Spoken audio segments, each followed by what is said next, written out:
ओम नमः सिद्धेभ्यः ओम नमः सिद्धेभ्यः ओम नमः सिद्धेभ्यः। नमः समय साराय स्वानुभूत्या चकासिते चित स्वभावाय भावाय सर्वभावान्तरच्छिदे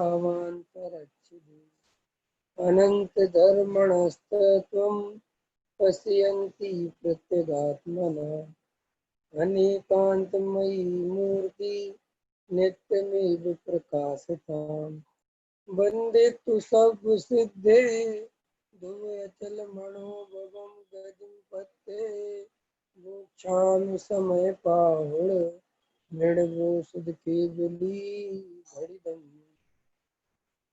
आत्मज्ञान ही ज्ञान है शेष सभी अज्ञान विश्व शांति का मूल है वीतराग विज्ञान वीतराग विज्ञान ही तीन लोक में सार वीतराग विज्ञान का घर घर हो प्रसार। सम्यक दर्शन पर्याय है गुण नहीं, ये चर्चा हमारी चल रही है विगत दिनों से। कल भी हमने सम्यक दर्शन की चर्चा करी थी। वास्तव में वर्तमान में हम सब जो जीव की जो वर्तमान स्थिति है, हम सभी लोगों को एकमात्र सम्यक दर्शन की प्राप्ति का ही सच्चा उपाय करना चाहिए। जितनी भी हमारी संपत्ति है, हमारी पूंजी है उपयोग की, जो भी हमारे पास समय बचता है, वो एकमात्र तत्व विचार और तत्व निर्णय में ही लगाना चाहिए। वास्तव में तत्व विचार और तत्व निर्णय से ही सम्यक दर्शन होगा, अन्य कोई दूसरा उपाय है नहीं। ये अपन विगत दिनों में चर्चा कर रहे हैं। और सम्यक दर्शन के बिना धर्म होता ही नहीं, और सम्यक दर्शन के बिना कोई मोक्ष मार्ग प्रारंभ होता ही नहीं। इसलिए सम्यक दर्शन का ही प्रसार प्रथम भूमिका में जीव को करना चाहिए। सम्यक दर्शन क्यों जरूरी है, सम्यक दर्शन का क्या स्वरूप है, ये रोज अपन चर्चा करते हैं। और वास्तव में कई लोगों को तो ऐसा लगता होगा कि बार बार एक ही बात वही बात। देखो भाई, आत्मानुभूति और वेद ज्ञान ही हमारा कर्तव्य है। गुरुदेव 45 वर्षों तक एक ही बात करते रहे, और कई लोगों को बोरिंग भी होती थी कि साहब क्या है वही वही आत्मा। लेकिन आत्मा के अलावा कोई दूसरी बात करने लायक नहीं है, सुनने समझने लायक नहीं है, क्योंकि वहाँ कुछ नहीं रखा है। इसलिए कल भी अपन ने सम्यक दर्शन पे ही चर्चा की थी, और अभी भी जो चर्चाएं आएंगी, मैंने मेरा आप समझ लेना, मेरा सारा जोर एकमात्र सम्यक दर्शन पर ही होता है, अभिप्राय पर ही होता है। मुझे और किसी दूसरे प्रकार की बातों में ज्यादा रस नहीं है। बस हमारी भूल कैसे निकले, इस शरीर और आत्मा का भेद ज्ञान कैसे जगे, अंतरंग में ये शरीर में नहीं हूँ, कर्म में नहीं हूँ, कसाय में नहीं हूँ, ये उदय मेरे में नहीं होते, ये निर्णय कैसे बने, सच्चा भेद विज्ञान कैसे प्रकट हो, ये शरीर संयोगों में एकत्व बुद्धि कैसे टूटे, इसी पर अपना रात और दिन जोर है। देखो 6 द्रव्य हैं, सभी द्रव्य भिन्न भिन्न हैं। शरीर जीव अलग अलग हैं, वे एक दूसरे के न शत्रु हैं न वे मित्र हैं। शरीर अपना कार्य करता है, जीव अपना कार्य करता है। जीव भ्रम से ही कुछ का कुछ मान लेता है, इसी का नाम मिथ्या अज्ञान है, मिथ्यात्व है और दुख पाता है। उसमें कोई पुद्गल का तो दोष है नहीं, और कोई परद्रव्य ने तो हमारा बिगाड़ सुधार किया नहीं। इसलिए आप हमेशा ये निर्णय बना के चले, कोई पर पदार्थ हमें दुख नहीं देता। और जब कोई पर पदार्थ हमें दुख नहीं देता, तो कोई पर पदार्थ हमें सुख भी नहीं देता।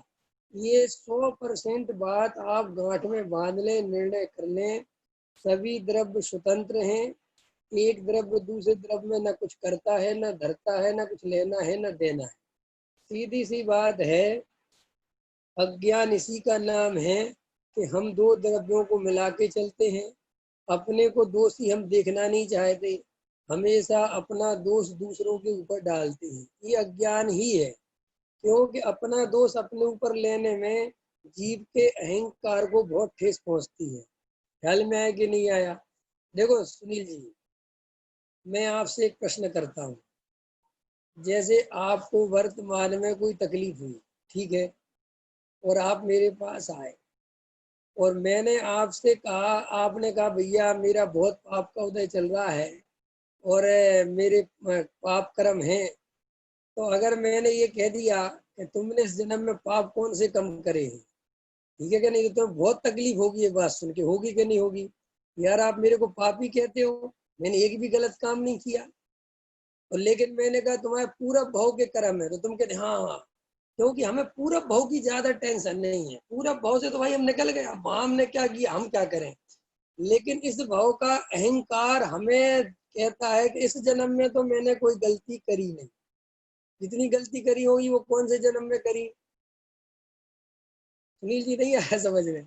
ये बहुत इंपॉर्टेंट बात है, ये महत्वपूर्ण बात है, इसमें गहराई है, समझने लायक है।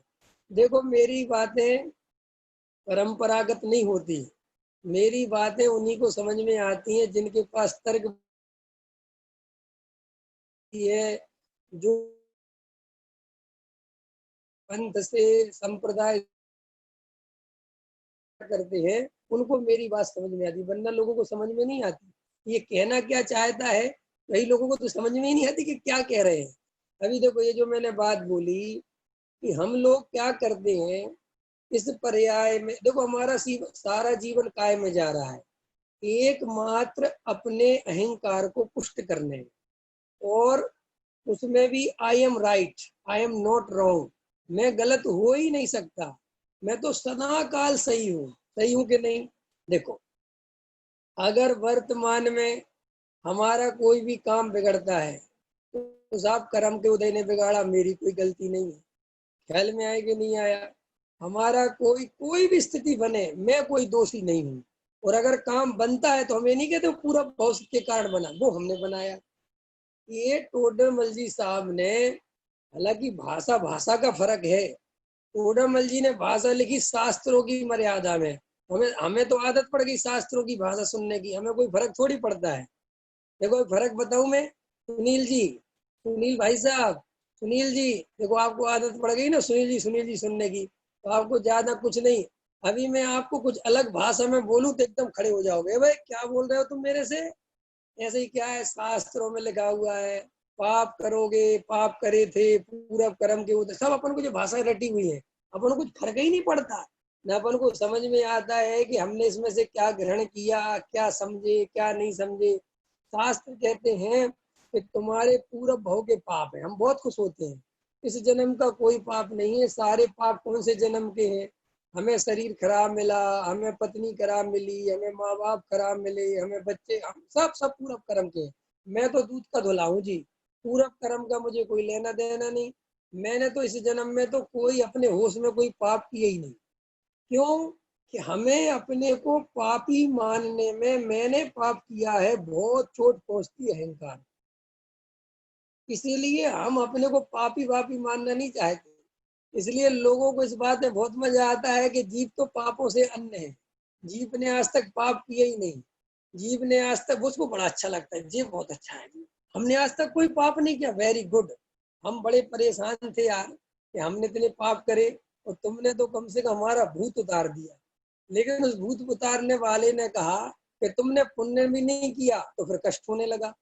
तुमने मंदिर में दान भी नहीं दिया, तुमने पूजा भी नहीं करी, तुमने सामग्री भी नहीं चढ़ाई, तुमने तीर्थों की वंदना भी नहीं करी, तुमने आहार भी नहीं दिया, तो फिर दुख होने। अरे वाह वाह यार, ये तो मैंने किया है। तो भैया पाप के लिए इतने जल्दी राजी क्यों हो गए थे कि पाप मैंने नहीं किया, ये समझाया तो जल्दी राजी हो गए। लेकिन पुण्य मैंने नहीं किया, इस बात के लिए राजी होने में जीव को पसीना छूटता है। पाप परिणाम मेरा नहीं है, ये बहुत जल्दी स्वीकार कर लेते हैं लोग। किसी से भी कहो कि पाप तुम्हारा नहीं, वो कहते बिल्कुल सही, हमारा है ही नहीं है। लेकिन जीव से कहो कि पुण्य परिणाम भी तुम्हारा नहीं है, तो भाई साहब उसकी हालत खराब हो जाती है। इसलिए लोगों ने ये बात तो पचा ली कि पाप तुमने नहीं किए, ये तो कर्म के खेल हैं, लेकिन पुण्य कर्म का खेल है ये पचती नहीं लोगों से। इसका नाम है अज्ञान, इसका नाम है मिथ्या।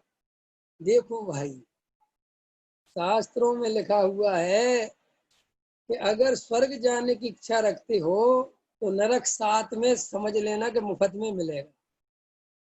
अगर तुम प्रकाश की चाह रखते हो तो अंधकार साथ में मिलेगा। अगर तुम पत्नी से सुख की अभिलाषा रखते हो तो दुख भी मिलेगा। एक बहुत कहावत चलती है कि आदमी जब शादी होने वाली होती है तो हसीन हसीन सपने देखता है।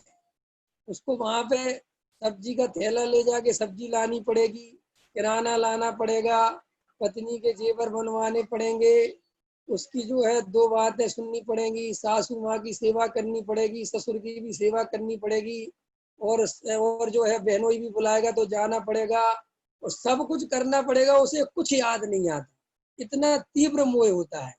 सिर्फ उसको क्या याद आता है, मेरी पत्नी मेरी सेवा करेगी, मुझे प्रेम करेगी, मेरी पत्नी बहुत मेरे को सुख देगी। और जब वो शादी होती है तो वो सुख की कल्पना तो उसने कर रखी थी, लेकिन दुख की तो कल्पना करी नहीं थी। और जबकि सुख तो मिलना जुलना है नहीं है। अब वो हमें कहावत याद नहीं है कि वो वज्रसेन जी बोलते हैं बहुत अच्छा, अभी मेरे को याद नहीं है। वो कहते हैं कि जब शादी हो गई ना तो याद रह गए 9 चना और 9 धना, और फिर सब भूल गए। तो क्या याद रह गया कि वो पत्नी को फोन करके ये नहीं बोलते और तुम कैसी हो, फिर कहते क्यों, क्या लाना है, तोरी ले आऊं, घिया ले आऊं, लौकी ले आऊं, और क्या चाहिए, धना मिर्ची ले आऊं, है। तो आदमी ये भूल जाता है कि ये सब भी मिलेगा। और वो बच्चे की जब कल्पना करता है तो सुख ही सुख की कल्पना करता है, लेकिन भूल जाता है कि वो सूसू भी करेगा, पोटी भी करेगा, बीमारी पड़ेगा, अस्पताल भी ले जाना पड़ेगा, कभी दूध बाहर निकालेगा। जब ये सारी मुसीबतें आती हैं तो अजीब तो यार ये क्या हुआ, ये तो मैंने सोचा ही नहीं था। ये सोचा नहीं था तो गलती किसकी है। ऐसे इस जीव ने अच्छी अच्छी कल्पनाएं करी है, सुख मिलेगा सुख मिलेगा सुख मिलेगा, और सुख के साथ जब वो दुख मिलता है तो वो घबराता है। जब स्वर्ग के साथ नर्क मिलता है तो सब लोगों को पसीने छूटते हैं कि ये क्या हो गया, ये क्या मिल रहा है।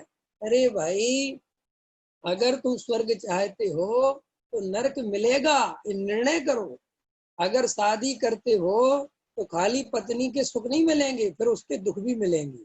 हाँ, अगर तुम दुखों के लिए राजी हो तो फिर बात ठीक है, फिर क्या घबराना। लेकिन हम दुखों के लिए राजी नहीं। ऐसे ही जब हमसे कोई कहता है कि ये पाप तुम्हारे हैं, तुमने किए हैं, और कोई ये और कह दे वर्तमान के हैं, तो बहुत तकलीफ होती है। कम से कम पूरब के कह दो तो चलेगा, क्योंकि पूरब से हमारा कोई लेना देना नहीं है। अब हम पूरब से अलग हैं, अब हम पश्चिम में हैं, है कि नहीं, ऐसा है कि नहीं। श्री गुरु कहते हैं इसका नाम अज्ञान, ये मिथ्यात्व है। देखो भैया, हम अपने को दोषी नहीं मानते, मैं दोस्त वाला नहीं हूँ। अगर ये अहंकार के पोषण के लिए देखती हो तो ये महामिथ्यात्व समझना। और अगर ज्ञायक भाव को दृष्टि में रख के कहते हो कि रागादि मेरे से भिन्न है तो ये धर्म समझना। क्या कहा मैंने, बहुत इंपॉर्टेंट बात कही, बहुत महत्वपूर्ण बात कही कि अगर तुम शरीर संयोग विकार पे दृष्टि रखते हो और कहते हो कि ये मेरे नहीं है ताकि मैं तो दूध का धुला बना रहा हूँ, अगर ये अहंकार करते हो, पोषण करते हो, इससे बड़ा मिथ्यात्व नहीं है।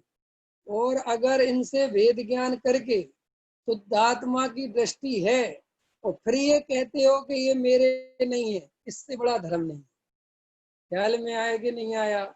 अभी वर्तमान में होता क्या है, अब आज की डेट में 5-10 लाख मोक्षु हो रहे हैं, 5-6-2-4 लाख हो रहे हैं। तो जो मोक्षु जो तत्व समझ रहे हैं और जो उनने सुना है, अगर वो वैसी श्रद्धा होती तो 5 के 5 लाख सम्यक दृष्टि होते। मिथ्या दृष्टि का मतलब ही नहीं था। लेकिन हो क्या रहा है कि अपने को भगवान कहना सीख गए, अपने को भगवान बोलना सीख गए, मैं तो बना बनाया शुद्ध हूँ, मेरे में तो रागादि विकार होते ही नहीं, मैंने तो आज तक पाप किए ही नहीं। ये सिर्फ बोलना सीखे हैं, और अनुभव में क्या चल रहा है, वही रागादि विकारी भाव की दृष्टि चल रही है, वही शरीर की दृष्टि चल रही है, वही दयादान की दृष्टि चल रही है। तो इसलिए होता क्या है कि लोग जब बहुत समय मुमुक्षु रह जाते हैं, तब वे बाद में कहते हैं कि यार मिला जुला तो कुछ है ही नहीं, आत्मानुभव तो हुआ ही नहीं। तो तुम इतने दिन से अपने को भगवान काय की दम पे कह रहे थे, जब तुम्हें आत्मानुभव हुआ नहीं तो तुम किसकी दम पे अपने को भगवान कह रहे थे, भगवान कह रहे थे? कि हम तो पंडित जी तुम्हारे भरोसे कह रहे थे। और एक वो गुरुदेव थे, वो कहते रहे भगवान है भगवान है, तो हम उनके भरोसे कहने लग गए। हम तो भाई साहब बहुत सीधे साधे आदमी है, कि तुम लोगों ने बागडोर संभाल रखी है। कभी पापी कहते हो तो अपने को पापी मानने लगते हैं, कभी धार्मिक कहते हो तो धार्मिक मानते हैं। अब हम जिस ग्रुप में आए, यहाँ सब कहते भगवान है भगवान है, हमने कहा ये ग्रुप भगवानों का होगा, यहाँ भगवान बन जाते होंगे। एक ग्रुप पापियों का है, एक ग्रुप पुण्यात्माओं का है। तीन प्रकार की आत्मा है ना, बहिरात्मा, अंतरात्मा और परमात्मा। तो अभी हम पहले बहिरात्मा वालों के ग्रुप में थे, तो अपन शरीर शरीर को चिल्लाते थे। अभी अपन ग्रुप वाला बदल गया, चेंज कर दिया हमने कई दिन से। तो हम किसके ग्रुप में पहुंच गए? अंतरात्मा वालों की। तो हम अब कहते हैं कि हम अंतरात्मा है। अब कुछ दिनों बाद परमात्मा वालों के पास पहुंच जाएंगे। क्योंकि इसका मतलब क्या है, कि इसका मतलब सीधा है, गंगा गए सो गंगा दास, और जमुना गए सो जमुना दास, और जब अकेले भय सो रहे हम भगवान दास। ना हम गंगा दास हुए, ना हम जमुना दास हुए, हम तो भगवान ही दास बने रहे। ऐसे ये जीव क्या करता है, ग्रुप ही बदलता रहता है। और अंदर तो जैसा अज्ञान मिथ्यात्व चल रहा था, वो बिल्कुल वैसे ही चलता रहता है, उसमें कोई परिवर्तन नहीं आता।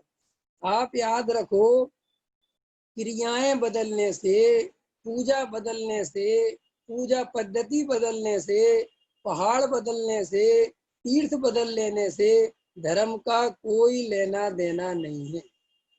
आप अगर ये सोचते हो कि हम जो है पहले पूजा जो है ऐसे करते थे और अब हम पूजा दूसरी करने लगे तो हम सम्यक दृष्टि हुए, इसका कोई लेना देना नहीं। अभी देखो मैं बोलता हूँ, निज निधि निज में बताई, है ना, सहजानंदी शुद्ध स्वरूपी।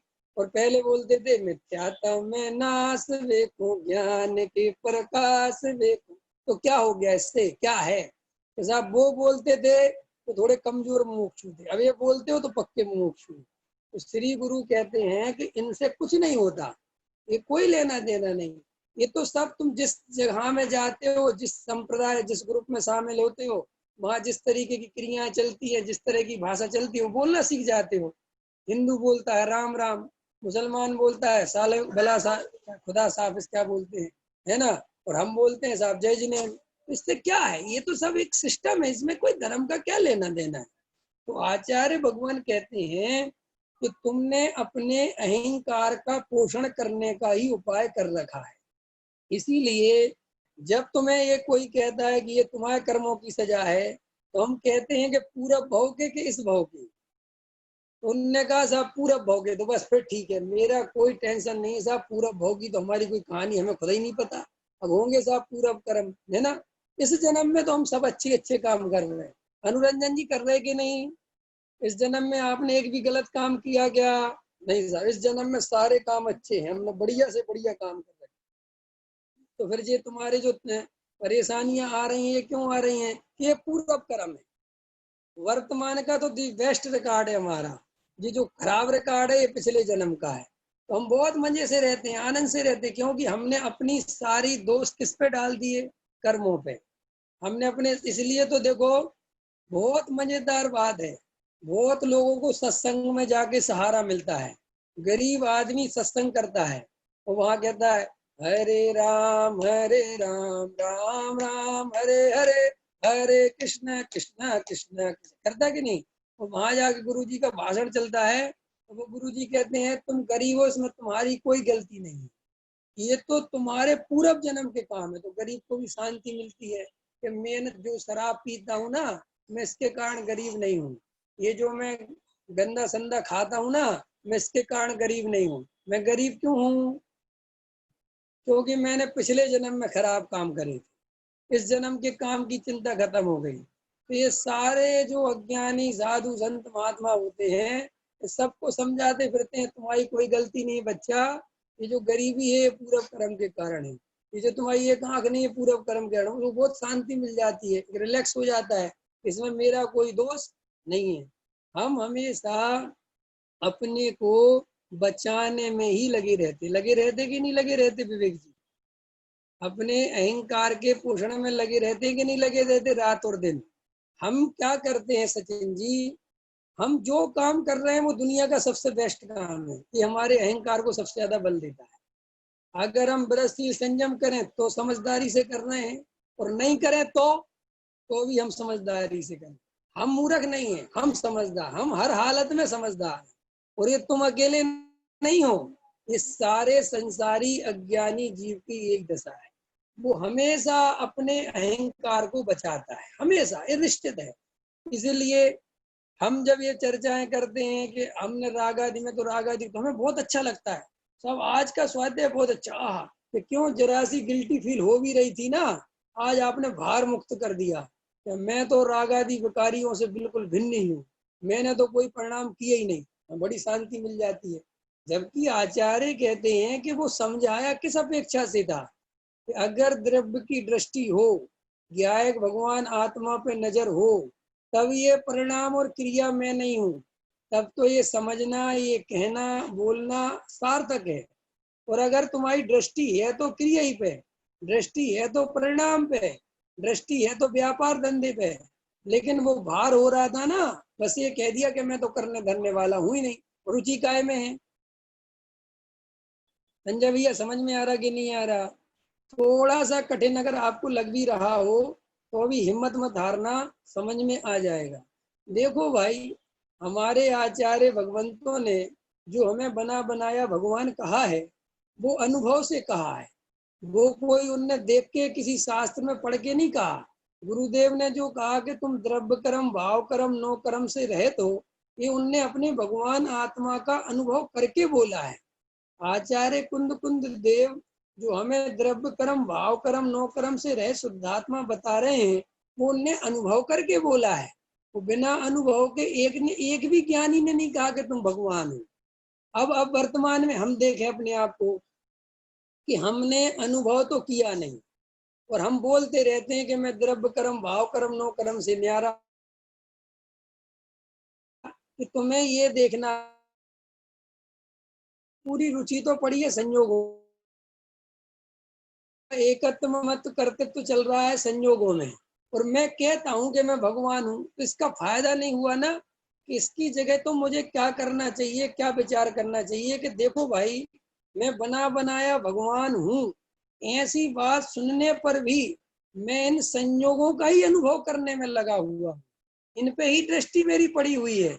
अभी तक तो मुझे भगवान आत्मा का अनुभव कर लेना चाहिए था। नहीं समझ में आया? हम लोक में कैसे काम करते हैं? सुनीता जी समझ में आ रही कि नहीं बात? समझ में आ रही? बहुत इम्पोर्टेंट बात कह रहा हूँ। हम लोक में बहुत चतुर हैं, लोक में हमें कोई मूर्ख नहीं बना पाता।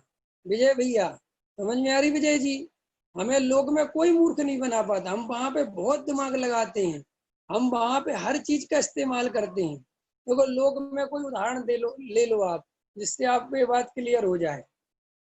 लोक का एक आध उदाहरण देता हूँ प्रमोद जी। जैसे देखो, मान के चलो आप 10वीं क्लास में पढ़ते हैं, या अपन व्यापार करते हैं, पढ़ाई को छोड़ दिए अपन व्यापार करते हैं। अब व्यापार में आपको एक पार्टी मिली, बहुत बढ़िया अच्छी पार्टी है, समय पे पेमेंट देती है, बढ़िया माल भी बहुत लेती है, और ये अवसर मान के चलो आपको मिला।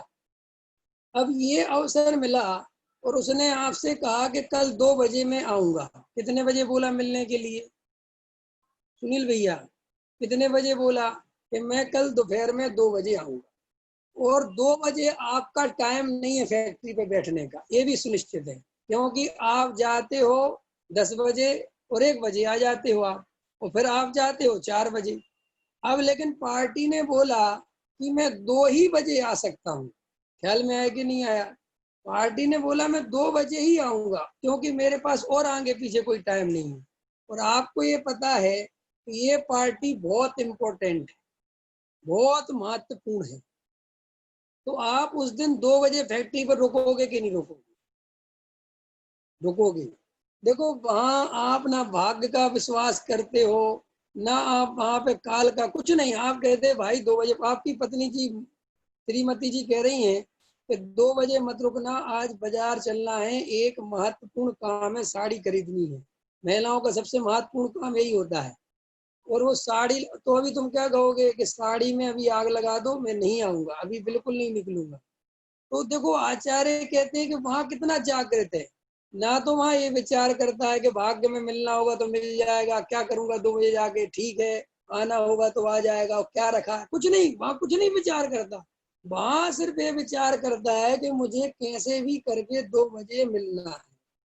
बराबर है। ये उदाहरण दिया मैंने, देखो ये है रुचि की निशानी, ये है अवसर का लाभ लेने की कीमत। ये अवसर मिला है, अवसर चूकने योग्य नहीं है। ये टोडरमल जी साहब के शब्द हैं कि ये अवसर चूकने योग्य नहीं है, ये लिखा है टोडरमल जी साहब।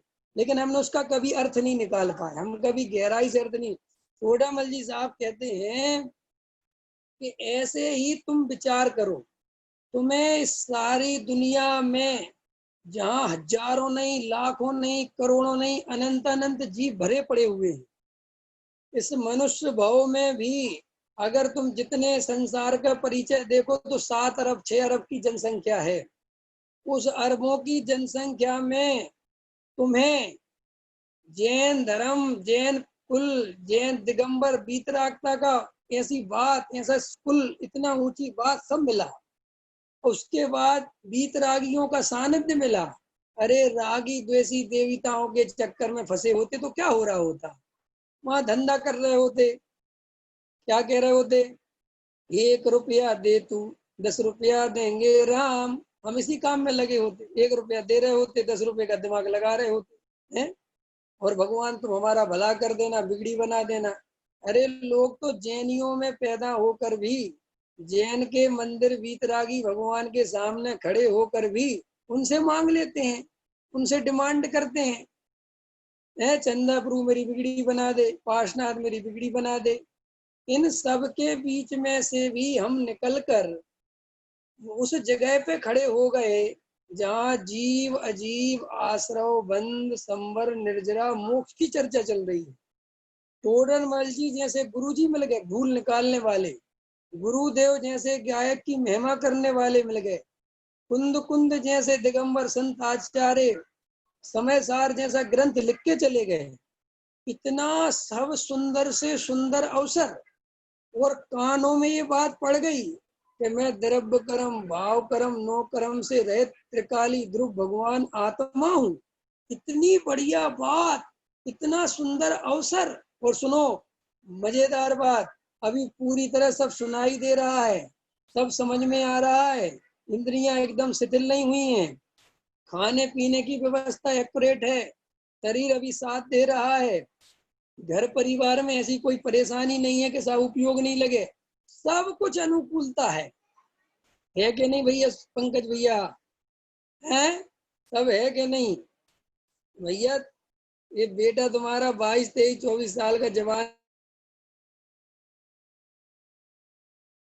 विचार करो, गहरा से विचार करो कि अरे भैया हमें इतना अवसर मिल गया, अब इस अवसर पे भी जैसे हम उस पार्टी के लिए 2 बजे पहुंच गए भर दोपहरी में, जो हमारा टाइम नहीं है। फिर आचार्य कहते हैं कि इतनी सुंदरतम बात तुम्हें सुनने समझने का अवसर मिल गया और तुम फिर भी आत्मानुभव नहीं करते, सच्चा भेद ज्ञान नहीं करते, तो फिर हम तेरे अभाग्य की महिमा और क्या कहें। फिर भी तुम अहंकार के पोषण करने में लगे हुए हो, अपना दोष दूसरों के ऊपर डालने में लगे हुए हो कि साहब मैंने तो कोई दोष किया ही नहीं, मेरी तो कोई गलती है ही नहीं, ये तो पूरा जन्म के खेल है। तो श्री गुरु कहते हैं कहाँ क्या करना चाहते हो, तुम जिस अहंकार के पोषण में लगे हुए हो उससे क्या मिलने वाला है। देखो भाई ये जीवन कैसा है, क्या है ये जीवन, इस जीवन सुख रूप है कि दुख रूप है, कैसा है ये जीवन। आचार्य कहते हैं कि जीवन कोरी स्लेट है, जीवन भरी हुई स्लेट नहीं है, कैसी स्लेट है, कोरी स्लेट, कोरा पेज है। ये तो तुम्हारे ऊपर डिपेंड करता है कि तुम उसमें क्या लिखना चाहते हो। ख्याल में आया। जीवन अपने आप में कोई खराब नहीं है, ना जीवन अपने आप में कोई अच्छा है। ये तो तुम्हारे ऊपर डिपेंड करता है कि तुम इसका उपयोग कैसे करोगे। मैं तुम्हें एक छोटी सी कहानी सुनाता हूँ, जिससे ये बात आपके जीवन में कुछ समझ में आएगी कि वास्तव में दोष जीवन का नहीं है, दोष हमारी दृष्टि का है। दृष्टि माने, दृष्टि माने सम्यक दर्शन, मिथ्या दर्शन, इतना ही अर्थ लेना। दृष्टि माने सम्यक दर्शन अथवा मिथ्या दर्शन। देखो मैं एक कहानी सुनाता हूँ। एक घर में, एक बहुत पुरानी बात है, उस घर में एक बीड़ा रखी थी। बीड़ा समझते हो, बजाने वाली बीड़ा, यंत्र होता है एक बीड़ा जो बजाई जाती है। समझ लो हारमोनियम रखा था, जो भी आप समझ सको, जो भी आपको, कैसियो रखा था, हारमोनियम रखा था, बीड़ा रखी थी। और वो बीड़ा रखी हुई थी, उनके पिताजी के पिताजी बजाते होंगे, और वो बहुत दिन से घर में रखी हुई थी। और वो उस घर में किसी को वो बीड़ा बजानी ही नहीं आती थी, तो वो बीड़ा उनके लिए बोझा लगती थी। और वो बीड़ा क्या करती थी, रात को कभी उस पर चूहा कूद जाता था तो सबकी नींद डिस्टर्ब हो जाती थी। कभी घर में कोई महत्वपूर्ण चर्चा चल रही है, मीटिंग चल रही है और बच्चे उसको छेड़ देते थे। कभी कोई बढ़िया सी बात चल रही है, डिस्टरबेंस करता था, तो बड़े परेशान थे और जगह भी घेर रखी थी। तो घर वालों ने मिलके डिसाइड किया कि इसको उठा के कल सुबह कचड़े के डिब्बे में फेंक दो, कोई काम की नहीं। और उसको उठाया और सुबह उसको कचड़े के ढेर पर फेंका।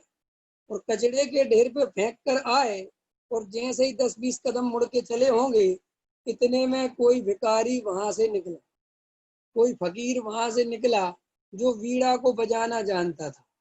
उसने वो वीणा उठाई और पेड़ के नीचे उसको स्वर देना चालू किया। और उसके कानों में, उनके घर वालों के, उस वीणा की जब आवाज पड़ी तो पलट के देखा कि अरे ये तो वीणा इतनी सुंदर बजती है। और वो भागे एकदम से और कहने लगे, हम आपसे क्षमा चाहते हैं, पर हमें पता ही नहीं था कि ये बीड़ा इतनी अच्छी बजती है, कृपया मेरी बीड़ा मुझे दे दें। क्या कहा उनने, हमारी बीड़ा मुझे दे दें। तो उस फकीर ने क्या कहा कि अभी भी तुम गलत समझते हो, ये बीड़ा उसके लिए स्वर देती है जिसको बजाना आता है, जिसकी उंगलियां चलती हैं। ख्याल में है ना। ये बीड़ा तुम अभी भी ले लो मेरे से, तुम कल फिर फेंकने आओगे, क्योंकि तुम्हें इसमें सुर छेड़ना नहीं आता। ये तो मैंने एक छोटी सी कहानी समाफत कही। अब आप इसमें विचार करो, ऐसे ही हमारा जीवन है। आप जीवन को किस दृष्टि से देखते हो? आपकी दृष्टि नकारात्मक है, आपकी दृष्टि सकारात्मक है, आप अहंकार के लिए जी रहे हो। आप जैसा जीवन चाहते हो, आपका जीवन वैसा ही है। कोई आपका जीवन बनाने वाला नहीं है, कोई ना भगवान, ना कोई कर्म, ना उधर कुछ नहीं है। आपकी जैसी मान्यता है, आपको वैसा अनुभव हो रहा है। मेरी मान्यता है कि ये शरीर में हूँ, ये संयोग मेरे हैं, तो बस मुझे वैसा अनुभव हो रहा है। स्वाभाविक है कि नहीं? जैसी मेरी मान्यता, अनुभव कैसा होगा कि नहीं होगा। अब वस्तु स्वरूप कैसा है? वस्तु स्वरूप ऐसा है कि शरीर तुम नहीं हो, शरीर तुम्हारा नहीं है, संयोग तुम नहीं हो, संयोग तुम्हारे नहीं है, और तुम्हारी दृष्टि है कि मेरे हैं। अब देखो, समझना मेरी बात। उससे जो दुख उत्पन्न हो रहा है, वो दुख किसी दूसरे के द्वारा उत्पन्न नहीं किया गया। वो दुख तुमने अपनी ही कल्पना से, अपने ही मोह से पैदा किया।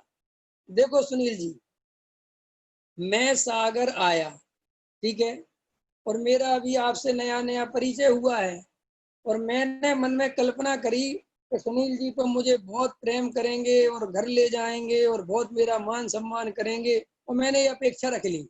जबकि मैंने आपसे पूछा ही नहीं कि आप ऐसा करोगे, और ना आपने कभी ऐसा कहा, ना आपने कभी बोला, लेकिन मैंने ही अपनी ऐसी मिथ्या कल्पना कर ली।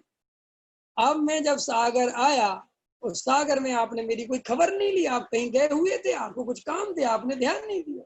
अब मैं दुखी हो रहा हूँ कि अरे ये सुनील जी तो बहुत बुरे आदमी है, और ऐसे हैं और वैसे हैं, और अपने को क्या समझ। अब मुझे बताओ, इसमें दोष सुनील जी का है कि तेरी अपनी स्वयं की कल्पना का? ऐसे ही हमने पर द्रव्य को अपने अधीन समझा, पर द्रव्य को अपने अनुसार परिणमन कराने की इच्छा रखी, उसकी ही कल्पना करी। अब वो परिणमन अपने अनुसार करता नहीं, क्योंकि उसने कभी कहा ही नहीं था कि मैं तुम्हें अनुसार परिणमन करूंगा। अच्छा एक बात आओ, शरीर ने कब कहा था कि मैं तुम्हारे अनुसार परिणमन करूंगा? कब बोला उसने? कभी उसने बोला तुमसे अकेले में कि भाई मैं तुम्हारे अनुसार परिणमन करूंगा? पत्नी ने कब बोला कि मैं तुम्हारे अनुसार ही चलूंगी? पत्नी ने तो फेरों में भी तुमसे कसमें खुआ ली कि मैं तुम्हारे अनुसार बिल्कुल नहीं चलूंगी। कहाँ खुआई? तो वहां पे जब बोलते हैं कि साहब तुम पति की सेवा करना और ये करना और वो करना, वो कहते सब ठीक है, सब ठीक है।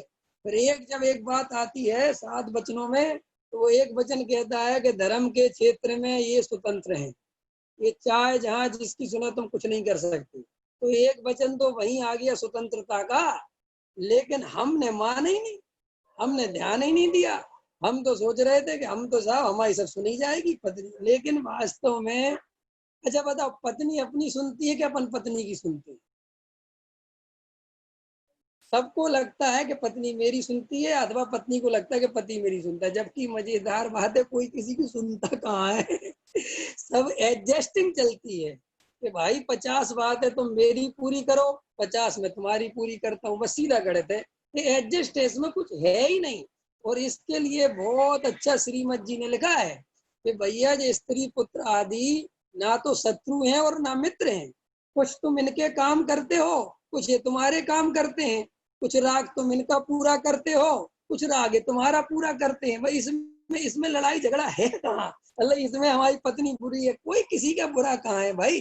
तुम भोजन की, कच्चे भोजन की व्यवस्था करते हो, वो उस भोजन को पका के तुम्हें खिला देती। ये परस्पर एक समझ लो समझौता है। अब इसमें हम मूर्खता एकत्व कर बैठते हैं, हम सोचते नहीं मैं और तुम एक, दो जिस्म एक जान।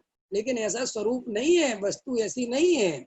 वस्तु को समझना ही पड़ेगा कि भाई हम निर्णय करने ही पड़ेंगे कि ऐसा स्वरूप नहीं है। तो अब देखो, जिसकी बीड़ा थी उसे बजाना आ गया, जिसकी ज्योति, ऐसे हमने सम्यक दृष्टि क्या है कि हमेशा आनंद में झूलता है, क्योंकि उसकी दृष्टि सम्यक है। सम्यक दृष्टि होने से उसके जीवन में प्रमोद जी आनंद रहता है। क्यों? कि जैसी वस्तु है वैसा ही श्रद्धा नहीं, जैसा स्वरूप है वस्तु का वैसी श्रद्धा है, वैसी ही प्रतीति है, वैसा ही निर्णय है, तो उसको कभी दुख होता ही नहीं। क्योंकि दुख तो वहां होगा ना कि हमारा निर्णय कुछ और हो और वस्तु का परिणमन कुछ और हो। तो इसलिए महेश जी बात समझ में आई कि नहीं आई, ख्याल में आई कि नहीं आई कि भाई पर द्रव्य से हमारा कोई संबंध नहीं है, ये कोई दुख और सुख की बात नहीं है। पर द्रव्य हमारा नहीं है तो पर द्रव्य हमारा नहीं है, भाई इतनी सी बात है, इसमें क्या बात? और इसके लिए भी कोई दुखी होने की जरूरत नहीं है, क्योंकि अगर पर द्रव्य हमारा नहीं है तो हमें पर द्रव्य की जरूरत भी नहीं है। क्या क्या संजय जी? अगर पर द्रव्य हमारा नहीं है तो हमें पर द्रव्य की जरूरत भी नहीं है। ये तो हमें इतना ऐसे कोई दुखी होने की बात थोड़ी है, इसमें कोई दुखी कुछ लेने देने की बात ही नहीं है। अरे भाई हम किसी के घर में किसी ने भोजन करने नहीं बुलाया तो हमें जरूरत भी नहीं, हमारे घर में भोजन है, हम कोई भूखे थोड़े ही। ऐसे ही आचार्य कहते हैं सभी द्रव्य स्वतंत्र हैं, तुम भ्रम से ही कहते हो, इसलिए तुम में आया कि नहीं आया? दुख क्यों होता है? क्योंकि हम पर द्रव्य को अपने अधीन बनाना चाहते हैं। क्लियर हो गई बात? समझ में आ गई? तो भाई संसार में ना सुख है ना दुख है ना कुछ है। आप देखो इसी संसार में अनंत भगवान है, अनंत सुख को भोग रहे हैं। इसी संसार में मुनिराज है, पंच परमेष्टि है ना, अरहंत भी हैं, आचार्य भी हैं, उपाध्याय भी हैं, साधु भी हैं। तो क्या वो दुखी हैं अलका जी? कोई दुखी नहीं है, और वो इसी संसार में रहते हैं। लेकिन कहते हैं कि दुख संसार में संयोगों में कहीं पे है ही नहीं, दुख तो तेरे मोह से होता है, और उनका मोह नाश हो गया, उनकी दृष्टि सम्यक हो गई। तो देखो ना, अनंत परमात्मा को कोई दुख हो रहा है? अनंत भगवान श्रीमंदर स्वामी को करोड़ों वर्ष रहना है अभी, है ना, और करोड़ों अरबों खरबों वर्ष रहना है। जब यहाँ पे 9वें 10वें तीर्थंकर कैसा कुछ बताते हैं ना, तब तक रहना है। तो अच्छा बताओ, उनको कोई तकलीफ है क्या अनंत परमात्मा को रहना है? तो वो जब तक सिद्ध नहीं बन पा रहा, कोई तकलीफ है क्या? कोई तकलीफ नहीं है, परम आनंद है। और मुनिराज हैं, आचार्य हैं, साधु परमेष्टि हैं, कोई दुख है क्या? कोई दुख नहीं है। सम्यक दृष्टि है, पंचगुण स्थान बरती है, कोई दुख है क्या? कोई दुख नहीं है। दुख काय का है? दुख है असली मिथ्यात्व का। दुख काय का है? आप कहोगे कि सम्यक दृष्टि के कसाय होती है, पंचगुण स्थान वर्ती कसाय होती है, कि वो मिथ्यात्व के सामने वो दुख दुख ही नहीं है। क्या कहा मैंने पंकज जी? मिथ्यात्व के सामने, अनंतानुबंधी कसाय के सामने अप्रत्याख्याना वर्ण का, प्रत्याख्याना वर्ण का, संजुलन का कोई दुख दुख ही नहीं है। क्यों? अभी तुम्हें ये बात क्यों समझ में नहीं आती? क्योंकि अभी तुम्हारा मिथ्यात और अनंतानुबंधी का दुख निकला नहीं ना। अगर वो निकल जाए तब तुम्हें समझ में आए कि यार असली दुख था ही इसका। देखो ऐसा समझ लो, किसी आदमी को कैंसर हो और एक आदमी को सर्दी जुकाम हो, बोलो दुख किसका है? सर्दी जुकाम वाले का और कैंसर वाले का कंपैरिजन हो सकता है? तुलना कर सकते हो आप कि नहीं साहब? आखिर देखो तकलीफ तो इसे भी हो ही रही है। अरे पागल वागल है क्या? इस सर्दी जुकाम वाले को तू कैंसर वाले से करेगा? है? अच्छा एक बात आओ सुनील जी, कोई ऐसा आदमी अपने पास आए, अपना कोई मित्र हो, परिचित हो, और आप कहोगे यार भैया सर्दी जुकाम हो गया, तो वो आपसे कहे कि अच्छा एक भाई को मेरे कैंसर हो गया यार, तो मैं सर्दी जुकाम हो गया, उसे कैंसर हो गया। तुम कहोगे यार तो ठीक है, कैंसर बहुत अलग चीज है। नहीं, वो कहे बीमारी तो बीमारी होती है। अब चाहे सर्दी जुकाम हो चाहे कैंसर हो, मेरी नजर में तो दोनों ही एक है, तो क्या करोगे आप? ये पागल पागल है। अरे भाई मैं तो 2-4 दिन में ठीक हो जाऊंगा, मेरा क्या है? वो कैंसर वाला तो मरने वाला है। ऐसे ही आचार्य कहते हैं कि मिथ्या दृष्टि के दुख की तुम्हें कल्पना भी है, कुछ पता भी है कि मिथ्या दृष्टि कितनी कसाय से पीड़ित है। अनंतानुबंधी माने अनंत दुख। क्या कहा मैंने? अनंतानुबंधी माने अनंत दुख भैया। अभी देखो, अभी तो मैं हिसाब लगवाता हूँ। अनंतानुबंधी माने अनंत दुख। और आप प्रत्याख्यान का दुख पता है तुम्हें कितने दिन का है? ज्यादा से ज्यादा 6 महीने, बस खत्म। अब अनंत के सामने 6 महीना क्या है? अब और आ जाओ इधर, प्रत्याख्यान कितने देर की है? 15 दिन। 15 दिन में खत्म। अब उधर उसको संजुलन अंतर मुहूर्त।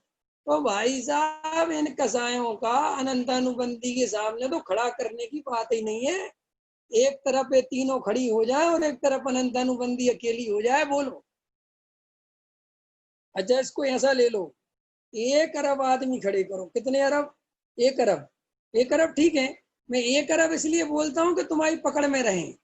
मैं ऐसी संख्या बोलता हूँ जो तुम्हारी मजबूती। अब मैं बोल दूं पता नहीं, असंख्यात पूर्व तुम्हें समझ में नहीं आता क्या चीज है। तुम तो 1 अरब आदमी समझो। 1 अरब आदमी एक तरफ, और एक मिथ्या दृष्टि एक तरफ। माने एक तरफ है 1 अरब सम्यक दृष्टि, और एक तरफ है एक मिथ्या दृष्टि। और 1 अरब व्यक्तियों की सारी कसाय मिलाओ, अप्रत्याख्यान प्रत्याख्यान संजुलन, अप्रत्याख्यान प्रत्याख्यान संजुलन, ऐसी कितनी कसाय मिलाओ? 1 अरब। और 1 अरब का 3 में गुणा करो तो कितनी हो गई? 3 अरब। ठीक है कि नहीं? अब यहाँ पे वो कहते हैं कि 3 अरब, और यहाँ पे खाली इसकी एक अनंत अनुबंधी। तो अभी कहते हैं कि इसका दुख उनके सामने कुछ भी नहीं है। सोचो, इसका दुख इतना खतरनाक है अनंत अनुबंधी वाले का। उन 1 अरब का दुख है, इस एक के सामने कुछ भी नहीं है। अनंतानुबंधी कसा इतनी खतरनाक है भैया। और बताऊं, और कोई उदाहरण दूं? किसी आदमी पे 20 करोड़ का कर्जा हो, 100 करोड़ का कर्जा हो, 100 करोड़ का, और मेरे ऊपर 15 रुपए का कर्जा है। एक आदमी के ऊपर 60 रुपए का कर्जा है, एक आदमी के ऊपर 2 रुपए का कर्जा है। बोलो हमारे कर्जा का उससे कंपैरिजन किया जा सकता है? कोई ऐसा हमसे कहे कि यार मैंने मार्केट में ना 100 करोड़ रुपए उठा रखे हैं और मैं बड़ा टेंशन में हूँ, और मैं उस आदमी से कहूँ तुमने 100 करोड़ उठा रखे? यार मैंने भी यार 2000 उठा रखे हैं। क्या होगा? क्या होगा? वो कहेगा इसको उठा के पागल खाने भेजो, पागल पागल आदमी है। ये कहता है कि 2000 रुपये मार्केट से उठा रखे। अरे कह सकता है कि नहीं? अब मेरी फैक्ट्री वाला कहता है कि साहब मैंने भी कर्जा ले रखे। कितने का ले रखा? कि मैंने 1000 रुपये ले रखे भाई साहब। अरे भैया यहाँ तू जा, दिमाग मत खा, यह करोड़ों की बात चलती है। ऐसे ही अनंतानुबंधी और मिथ्या दृष्टि जीव का जो दुख है, इन तीन कसाय वालों की तुम चर्चा भी मत करो। तो भाई हम बीड़ा अपने हिसाब से बजाएंगे, वैसा आनंद आएगा। ये आचार्य भगवंतों ने जो लाइन कही है किसी ज्ञानियों ने, कि जैसी दृष्टि वैसी सृष्टि, ये करोड़ों अरबों रुपए का मंत्र है। ये खरबों रुपए का शास्त्रों का सार है। ये कोई पूछे कि पूरी दुनिया में सार क्या है, तो एक लाइन में कोई पूछे बताओ, 2 शब्दों में बताओ, तो कहना जैसी दृष्टि वैसी सृष्टि, ये सार है। और इसी को शास्त्रीय भाषा में, शास्त्रों की भाषा में सम्यक दृष्टि कहते हैं। इतनी तो बात ही है। सम्यक दृष्टि माने सुखी जी, मिथ्या दृष्टि माने दुखी जी। अब उसको भाषा बदलते रहो, कुछ भी बोलते रहो, और हमें वही भाषा में समझना चाहिए जो हमें समझ में आती है।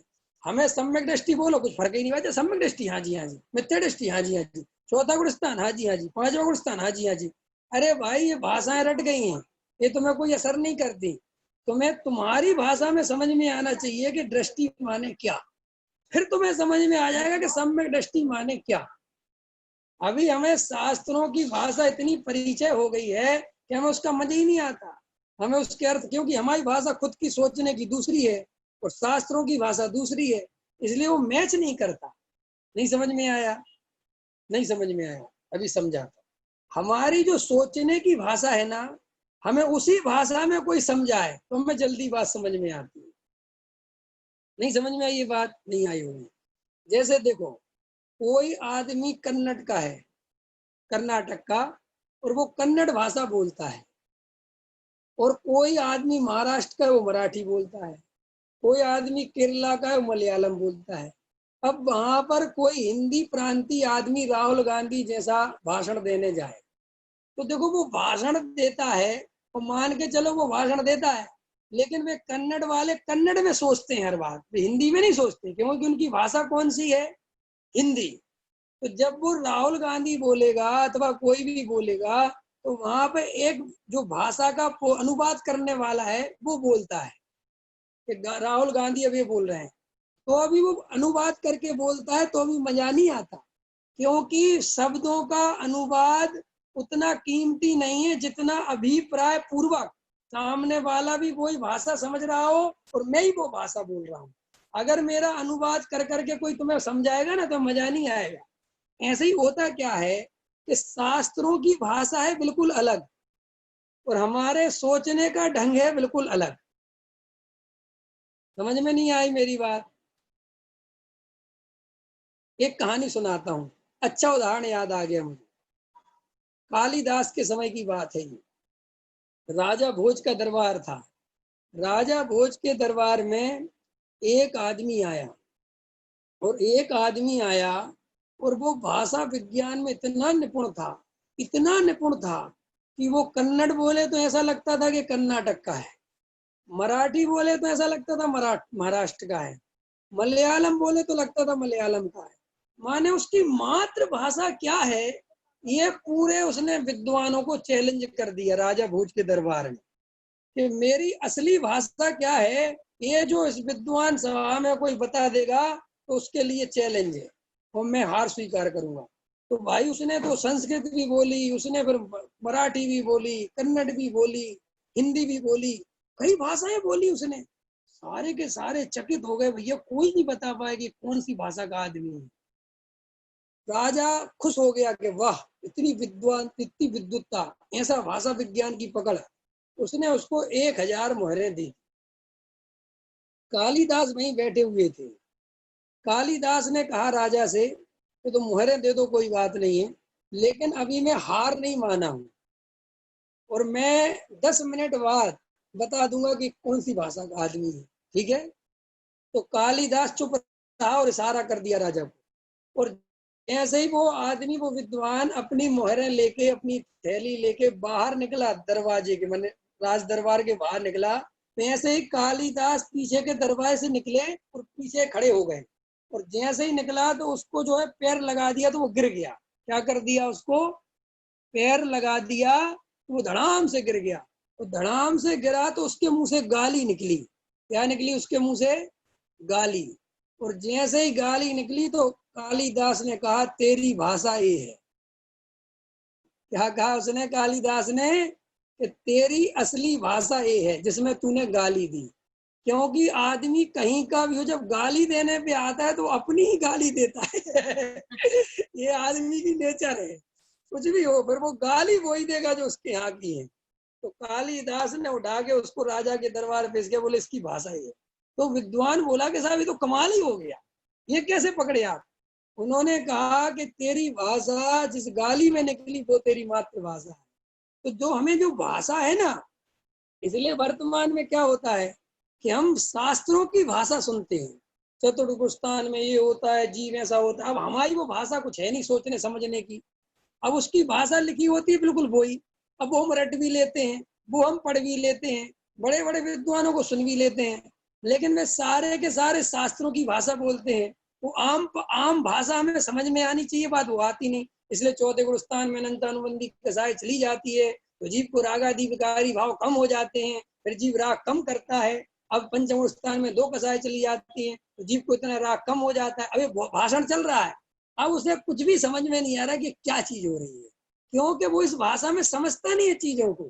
तो इस तरीके से जब हम आम भाषा में कि जो हम समझ सकते हैं रियलिटी क्या है, सम्यक दृष्टि माने क्या, तत्वार श्रद्धा नाम सम्यक दर्शनम, आत्म श्रद्धा नाम सम्यक दर्शन। अभी हम शब्दों को भाषाओं को रट लेते हैं, देव साधु श्रद्धा नाम सम्यक दर्शन। लेकिन भाई श्रद्धा का नॉर्मल अर्थ श्रद्धा लोक में कैसी होती है, ये जब हम गहराई से अपनी भाषा में सुनते हैं समझते हैं तब हमें कुछ विशेष समझ में आता है। तो इसीलिए जो भाषा की बात है, आप स्वाध्याय वगैरह में जो शास्त्रीय भाषा है उसके पीछे ज्यादा मत पढ़ो। उससे ज्यादा क्यों? किताबों की भाषा और बोलचाल की भाषा अलग होती है और हमें हमेशा बोलचाल की भाषा में जल्दी बात समझ में आती है। तो आज जो मंत्रों का मंत्र है, जैसी दृष्टि वैसी सृष्टि, इसका इतना व्यापक अर्थ है, इतना गहरा मंत्र है ये कि जो इसे अपने जीवन में धारण कर लेगा, पर द्रव्य को दोष देना छोड़ देगा और ये निर्णय करेगा कि भाई पर द्रव्य के कारण ना सुख होता है ना दुख होता है, सारा सुख और दुख तो मुझे केवल अपनी ही दृष्टि से मिल रहा है। इसलिए वीणा तो अपने आप में कुछ है ही नहीं, उसे जो बजाना जानता है उसका आनंद आता है। ऐसे ये जीवन कुछ भी नहीं है। इस जीवन में तुम स्लेट पे क्या लिखते हो उसका आनंद तुम्हें आएगा। तुम अगर अपने को परद्रव्य से जोड़ के देखोगे तो वैसी स्थिति बनेगी, तो परद्रव्य से भिन्न अपने स्वद्रव्य को देखोगे तो उसको वैसा आनंद आएगा। हमारे सभी ज्ञानी धर्मात्मा बहुत आनंद ले रहे हैं। क्यों? क्योंकि उनने जैसा वस्तु का स्वरूप है वैसी ही श्रद्धा करी है। और अज्ञानी बहुत आकुलता में जीवन जा रहा है, क्योंकि जैसी वस्तु है नहीं वो उसके विपरीत श्रद्धा करके बैठा हुआ है। इसलिए हम सभी को अगर आज उत्तम आकिंचन के दिन सुखी होना है तो आकिंचन माने क्या भाई कि पर पदार्थों से किंचित भी मेरा संबंध नहीं है, इसका नाम आकिंचन। मेरा जो कुछ है वो मेरे स्वरूप में है, मेरे से बाहर कुछ भी नहीं है, इसका नाम आकिंचन। और ऐसे स्वरूप में ही रम जाना, इसका नाम ब्रह्मचर्य। तो इस तरीके से अभी की बात हम पूरी करते हैं। आप और हम सब सम्यक दर्शन प्राप्त करें, आत्मानुभव करें, भेद ज्ञान करें, इसी मंगल भावना के साथ आज विराम लेता हूँ। सहजानंदी शुद्ध स्वरूप